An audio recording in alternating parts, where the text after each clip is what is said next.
Welcome ডোমাসারে চলে আসলাম নতুন আরো একটি ভিডিও নিয়ে। তো আজকে আমরা হালকে মারবো, হালকের স্কিন পাবো। তো আজকে অনেকগুলো বস ফাইট হবে, তো চলে যাই হালকের কাছে।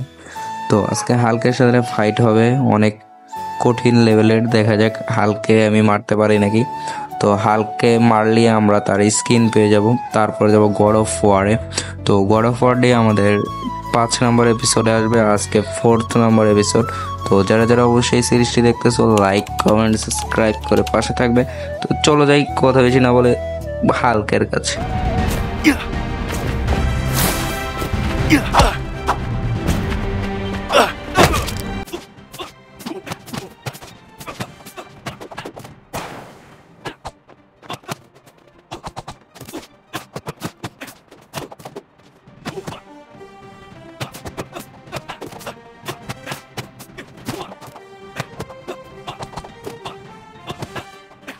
তো হাল্ক ফাইট শেষ করে এখন চলে যাচ্ছি আরো একটি বসের সাথে ফাইট করতে। তো তোমরা এনজয় করতে থাকো ভিডিওটি। আশা করি এই সিরিজটি তোমাদের কাছে অনেক ভালো লাগতেছে। তো যাদের কাছে ভালো লাগতেছে অবশ্যই একটা লাভ ডে কমেন্টে পাঠিয়ে দেবে। তো চলো যাই বস ফাইট। ও না না ওয়েট, আগে তো বস ফাইট না, আগে হলো ওদের চেলাদের মারতে হবে। তো চলে যায় ওদেরকে মারতে 272 কিলোমিটার দূরে। তো ওদেরকে মেরে ওদের বসকে মারতে হবে, তা না হলে ওরা ডিস্টার্ব করবে। তো আগে ওদের কাজ ক্লিয়ার করি, ততক্ষণ তোমরা ভিডিওটি দেখতে থাকো। গো।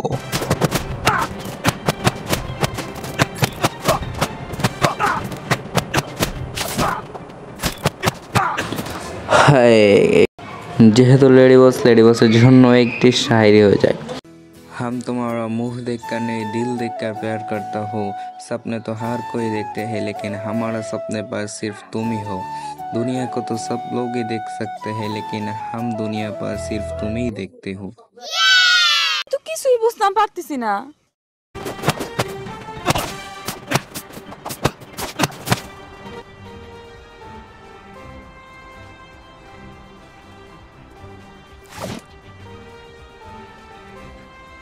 তো রানী বস চলে গেল, তো এখন হাল্ক গিয়েছে খেপে। তো এই হাল্কটিকে অনেকেই বলবে ভাই তুমি আবার হাল্ক পেলে কবে? তো এই হাল্ককে আমরা পেয়েছি হলো একটু আগে, যাকে মারলাম যে হাল্কটিকে, তো ওকে মেরে ওর স্কিন নিয়ে নিয়েছি।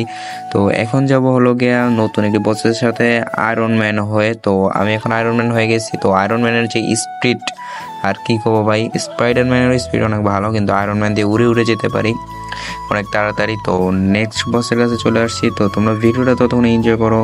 Let's go.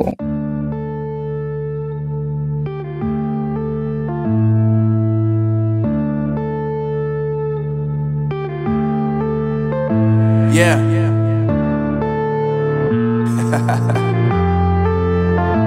Unknown Brain. Marvin Devine. তো অনেকগুলো বস ফাইট করলাম, অনেককে মারলাম। তো এখন যাবে নেক্সট এপিসোড হবে গড অফ ওয়ার। তো এই গড অফ ওয়ার দেখার জন্য দেখা হবে নেক্সট এপিসোডে, এপিসোড নম্বর 5।